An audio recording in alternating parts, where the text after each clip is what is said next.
आज हम एक ऐसे सवाल की पड़ताल कर रहे हैं जिसने भारत की लोकतांत्रिक प्रक्रिया पर एक बड़ी बहस छेड़ दी है। ये कहानी है 27 लाख वोटरों की, जिनके नाम अचानक चुनाव से ठीक पहले वोटर लिस्ट से हटा दिए गए।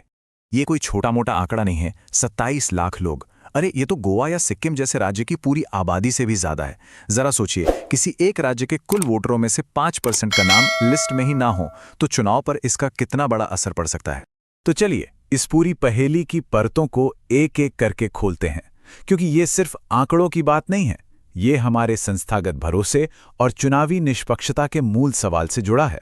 इस कहानी की शुरुआत होती है देश की सबसे बड़ी अदालत से, और यहीं पर ना एक दिलचस्प मोड़ आता है, जहां एक ही मुद्दे पर दो अलग अलग राज्यों के लिए कोर्ट के नजरिए में एक साफ विरोधाभास नजर आता है। अब देखिए, यहां मामला थोड़ा सा पेचीदा हो जाता है। एक तरफ बिहार के मामले में सुप्रीम कोर्ट कहता है कि भाई चुनाव के इतने करीब आकर वोटर लिस्ट से नाम हटाना ठीक नहीं, क्योंकि लोगों को अपनी बात रखने या अपील करने का मौका ही नहीं मिलता। लेकिन इसके कुछ ही समय बाद बंगाल के मामले में ठीक वैसी ही प्रक्रिया को चुनाव से सिर्फ 4 महीने पहले करने की इजाजत दे दी जाती है। तो आलोचक यही सवाल पूछते हैं कि दोहरा मापदंड क्यों?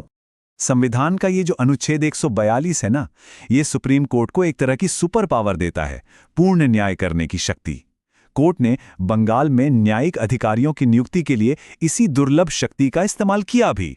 तो एक बड़ा सवाल ये उठता है कि जब 27 लाख वोटरों के अधिकार का मामला सामने था, तब पूर्ण न्याय करने के लिए इस शक्ति का इस्तेमाल क्यों नहीं किया गया? चलिए अब कहानी के उस हिस्से में चलते हैं जहां ये मामला कानूनी गलियारों से निकलकर सीधे राजनीतिक अखाड़े में आ गया और चुनाव आयोग और तृणमूल कांग्रेस के बीच एक जबरदस्त टकरार शुरू हो गई। ये एक बहुत ही चौंकाने वाला आरोप था।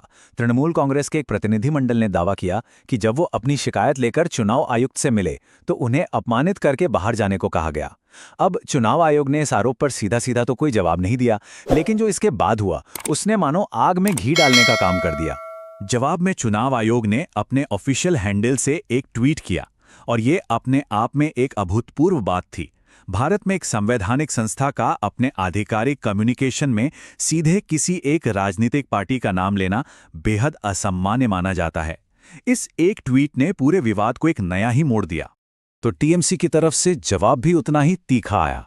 सांसद महुआ मोइत्रा ने आयोग पर अपनी संवैधानिक सीमाओं को लांघने का आरोप लगा दिया। ये जो बयानों का लेन देन था, ये दिखाता है कि दोनों संस्थाओं के बीच बातचीत का स्तर किस हद तक गिर गया था और भरोसा लगभग खत्म हो चुका था।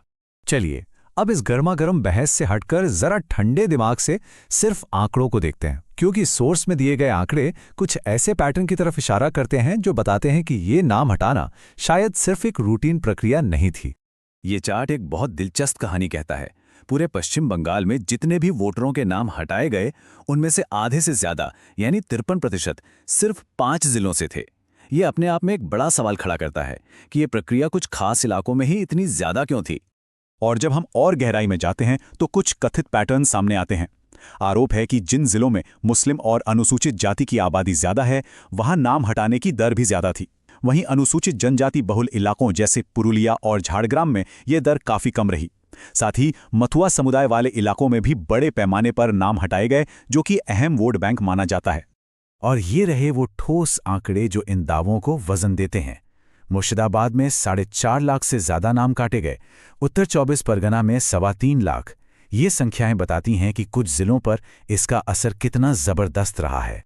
तो इन आंकड़ों का असली मतलब क्या है, इसे समझने के लिए जरा 2021 का चुनाव याद करते हैं। उस चुनाव में टीएमसी ने 36 सीटें 5% से भी कम के मार्जिन से जीती थीं। अब सोचिए, जब हार जीत का फैसला कुछ हजार वोटों से हो रहा हो, तब लाखों वोटरों का लिस्ट से बाहर हो जाना कितना बड़ा गेम चेंजर साबित हो सकता है। तो ये मामला सिर्फ पश्चिम बंगाल या कुछ आंकड़ों तक ही सीमित नहीं है। ये एक बहुत बड़ा सवाल उठाता है हमारी पूरी लोकतांत्रिक व्यवस्था की सेहत और उसकी निष्पक्षता पर। और चुनाव आयोग की भूमिका पर यह चिंता सिर्फ एक पार्टी की नहीं है। समाजवादी पार्टी से लेकर आम आदमी पार्टी तक कई विपक्षी दल आयोग की निष्पक्षता पर गंभीर सवाल उठा चुके हैं। इससे पता चलता है कि ये एक व्यापक चिंता का विषय बन चुका है। और आखिर में हम आपको इसी बड़े सवाल के साथ छोड़े जाते हैं। लोकतंत्र एक खेल की तरह है जो नियमों और एक निष्पक्ष अंपायर पर भरोसे से चलता है। लेकिन अगर अंपायर पर ही उंगलियां उठने लगें तो फिर उस पूरे खेल की साख का क्या होता है? इस पर सोचना हम सबके लिए जरूरी है।